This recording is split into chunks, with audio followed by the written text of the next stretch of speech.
dia de um mordomo é muito longo. À noite, ninguém trabalha até tão tarde. De manhã, não há quem acorde mais cedo. Tenho que cuidar de tudo dentro da mansão e ainda sou obrigada a aguentar criados imprestáveis e um mestre mimado. Não é fácil ser mordomo. Eu imagino, deve ser realmente difícil suportar tudo isso. Sempre quis ser um mordomo e tanto assim como você.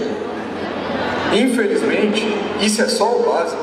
Ainda tenho que dar banho no mestre, vesti-lo, amarrar seus sapatos.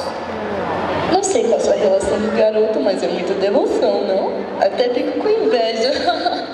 Posso tentar te ensinar.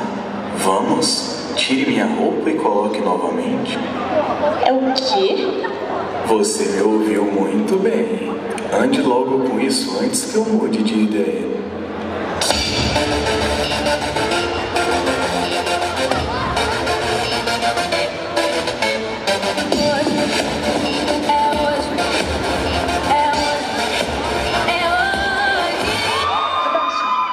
Pode me dizer o que significa isso? Jovem mestre, não é o que você está pensando.